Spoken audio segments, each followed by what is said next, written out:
que acontece? Vocês não vão ter a chance de ouvir isso em outro lugar. Vocês me dão mais 10 minutinhos? Aguentam um pouquinho? Eu vou falar sobre sexo anal.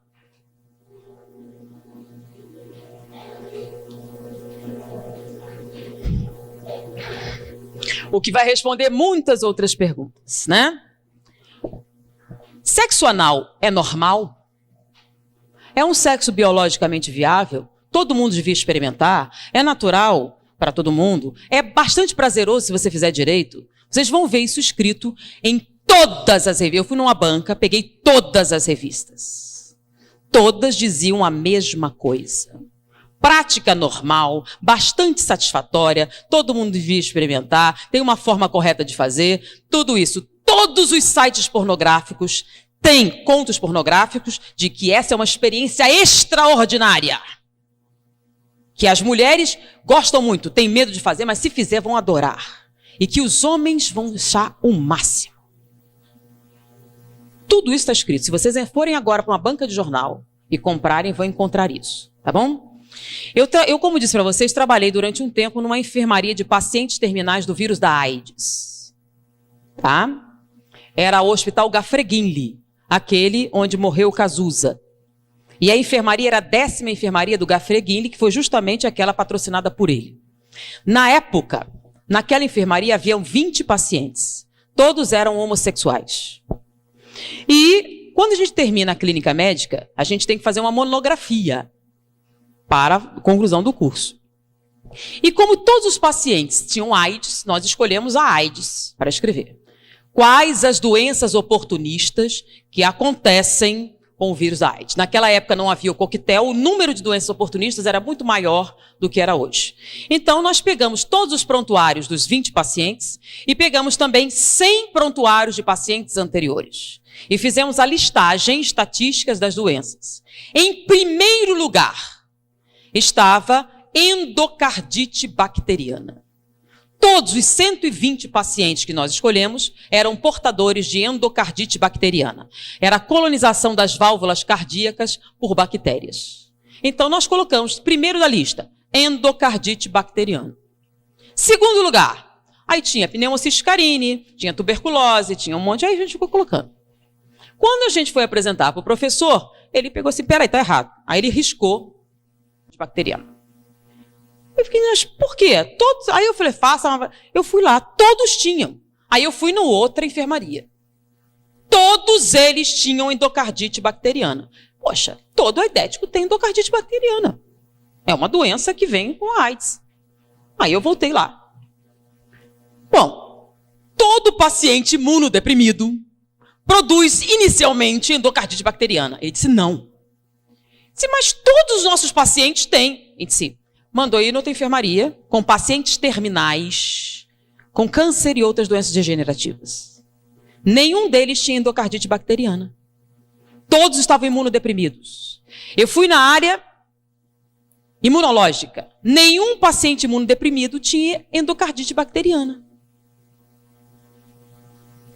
Bom, endocardite bacteriana não é uma complicação daqueles imunodeprimidos. Então é o quê? Aí esse professor me explicou os fatos da vida, não de maneira tão agradável como vou fazer para vocês, né? Então ele me explicou que isto não era decorrente da AIDS, era decorrente do sexo anal. Como assim? Eu não entendi, ele teve que me explicar e não foi muito agradável.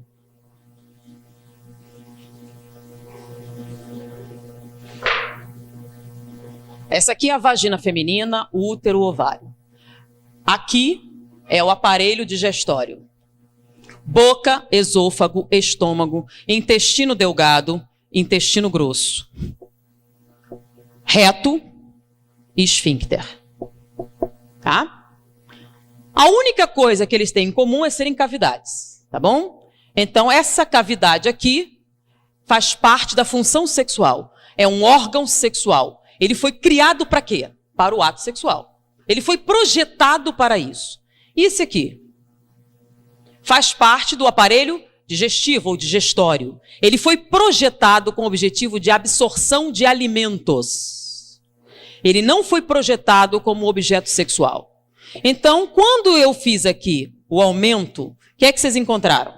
16 camadas celulares, 7 camadas musculares, células caliciformes que produzem muco aquoso. Vamos fazer a mesma coisa aqui. Microscópio, vamos aumentar. Vocês que estão na escola estudando o aparelho, o corpo humano, quantas camadas celulares eu tenho no tubo digestivo? Uma. Células colunares, assim.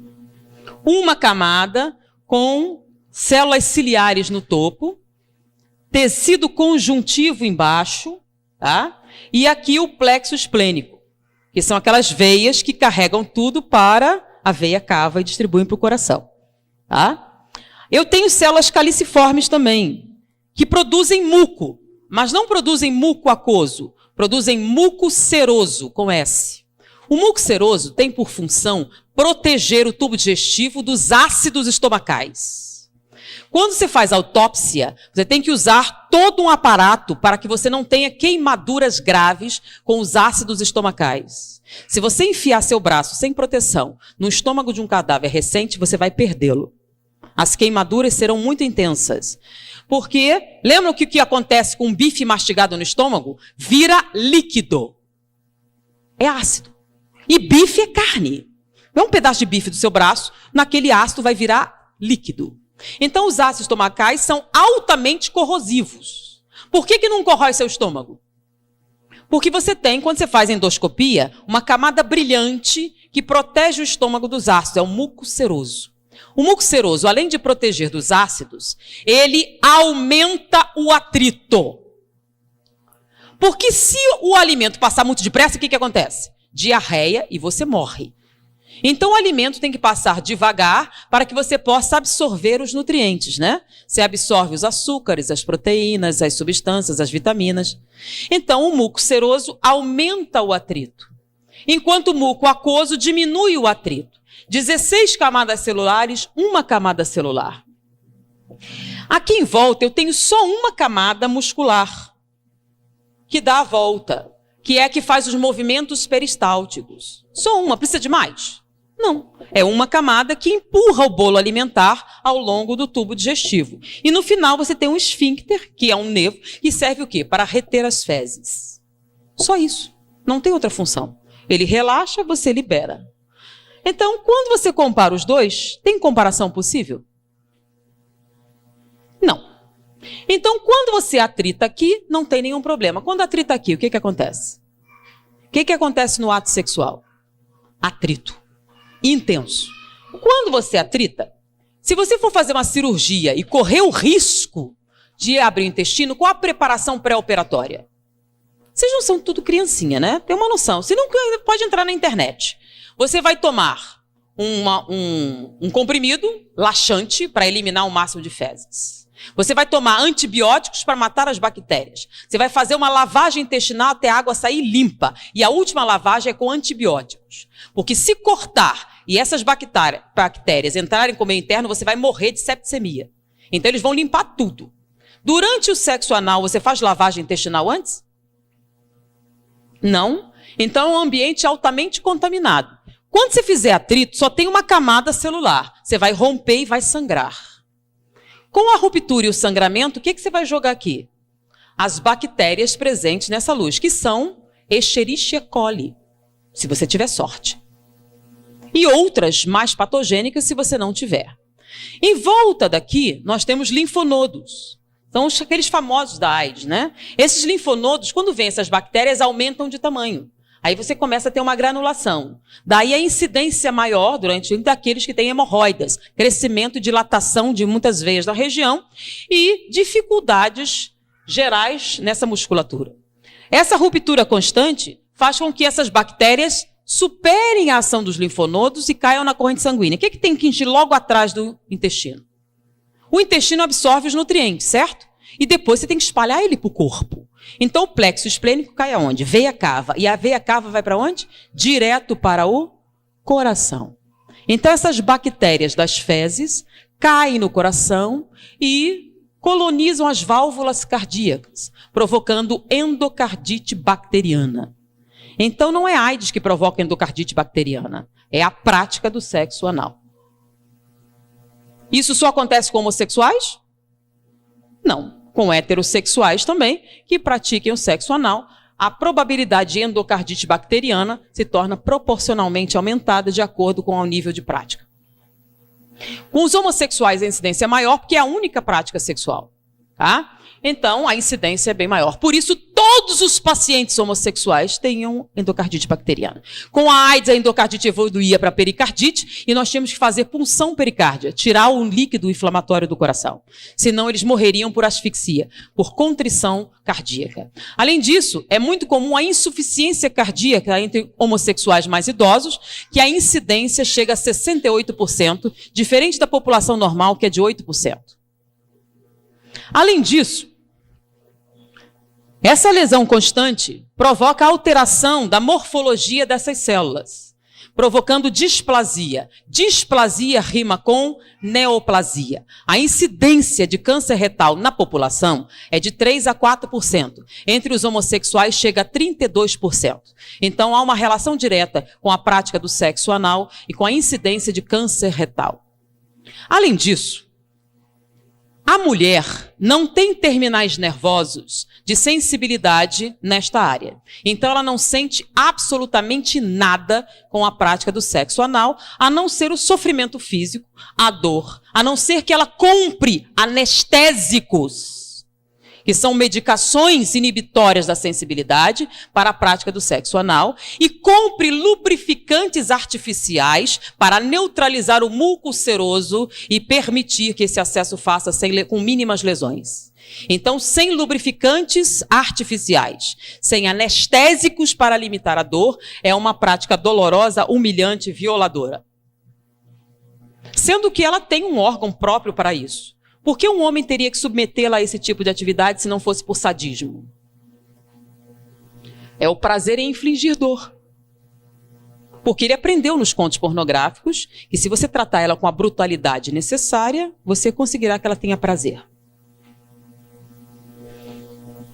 No homossexual, existe até pelo menos uma desculpa. Aqui, encostado, nós temos a próstata. Tanto que o exame de próstata é retal. A próstata se encosta aqui, mas vamos fazer um aumento aqui.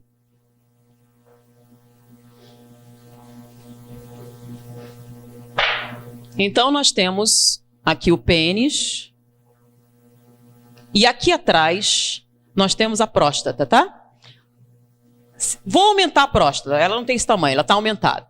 A próstata, a parte da frente, que dá para os corpos cavernosos, ela tem uma camada córnea. O que é córnea? Espessa. De tecido cartilaginoso. Com que objetivo? No ato sexual não há impacto? Então, se há impacto, para proteger a próstata, que produz o líquido seminal, que vai nutrir os espermatozoides e permitir a sua reprodução, essa camada córnea protege do impacto frontal. Então, não há nenhum problema para a próstata o ato sexual. Mas se você impactar por trás, então o ato sexual homossexual tem que ser necessariamente violento. Você tem que bater com força para atingir a próstata. Então é o sexo anal e ele tem que ser violento. Então, a não ser que vocês conversassem pessoalmente com alguém, ninguém ia contar. Então, você vai bater com força. Se você bater com força suficiente e traumatizar a próstata, ela sangra, porque essa parte de trás não tem camada córnea. Não se esperava na natureza nenhum impacto posterior. Está protegido pela espinha e pelo intestino. Você bate com força, traumatiza a próstata, ela sangra. Quando ela sangra, produz células inflamatórias. Ela incha. Se ela inchar e você bater com força suficiente, você vai atingir esse feixe nervoso aqui, que dá origem, que está ligado aos corpos cavernosos. Você pode provocar uma ereção. Se você continuar batendo com força suficiente e inchá-la o suficiente, ela pode sensibilizar os corpos cavernosos e você pode até ter, lá pela quarta ou quinta experiência, uma ejaculação. Mas você só vai conseguir essa ejaculação se após essas múltiplas experiências você conseguir a hiperplasia de próstata, sua próstata estiver inchada. Com o passar do tempo e esses múltiplos traumatismos da próstata, ela começa a produzir células displásicas também. Displasia rima com neoplasia. O índice de câncer de próstata na população é grande, até porque não se fazem os exames correspondentes. E existem outras motivações. Então, está alto. Hoje em dia, eles têm chegado a 18%, 20%. Entre os homossexuais é de 68%. Por quê? Porque a prática sexual que eles utilizam pressupõe o câncer de próstata. Não vou nem falar dos problemas que se tem a nível urinário, a nível renal, decorrentes dessa prática. Eu pergunto, tudo isso que eu falei, procurem num livro de fisiologia médica, ou cheguem para qualquer médico e perguntem, tem algum erro nisso? Alguma dessa estrutura anatômica está errada, ou equivocada, ou transtornada? Diante do que ele aprendeu na faculdade de medicina, se você fizer isso, não é isso que vai acontecer? Não é isso que acontece? Então me diga, o sexo anal é natural, biologicamente muito bom, extremamente agradável, saudável, produtivo, uma prática natural que todo mundo devia experimentar um dia? Mas é o que está escrito na literatura. Baseado em que eles dizem essas coisas? Baseado nos contos pornográficos. Baseados nos objetivos de quê? Com esse tipo de prática, o que você tem? Você tem alguém obtendo prazer no sofrimento de outro ser humano. Você pode até se submeter, e muitos se submetem. Inclusive, nós trabalhamos no Instituto Médico Legal há um tempo. Nosso professor era diretor do Instituto Médico Legal. E naquela época não havia o divórcio. Você, para conseguir a separação judicial, você tinha uma medida cautelar. Se você provasse maus tratos, você conseguia isso facilmente. Então, muitas mulheres chegavam falando sobre o abuso. Muitas delas iam preferir o sexo anal, porque nessa situação, como ele queria que ela fizesse isso, e já era um sofrimento, ele era menos brutal. No sexo normal era tão brutalizante que ela preferia esse, que já doía só pela coisa, então eles batiam menos. Então, diante disso aqui, que as pessoas dizem ser natural, pensem um pouquinho a respeito do que vocês leem, do que vocês escutam, do que dizem na malhação, nas novelas. Tá?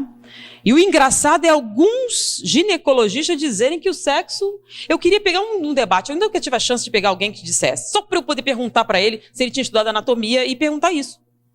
Eu queria saber como é que ele ia responder. Tá? Então eu sugiro, façam uma pesquisa para ver se essa anatomia que eu falei está correta. Essa análise comparativa para ver se tem razão, e façam essa análise e me digam se é uma prática saudável. Tá bom? E eu acho que depois disso, muitas perguntas que poderiam sair já são respondidas. Pensem um pouquinho mais. Pensem nas consequências. Pensem no futuro. Pensem no que vocês precisam realmente para serem felizes. E diante disso, vamos orar mais, pedir inspiração, suavizar nossos sentimentos e principalmente não fazer aos outros o que não gostariam que fizessem a você, uma máxima muito importante em nossa vida. Principalmente vocês que são jovens.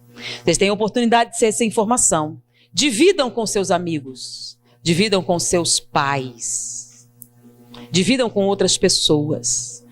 A partir de hoje, vocês sabem muito mais do que a média dos outros jovens. Foi um prazer estar com vocês. Até a próxima oportunidade.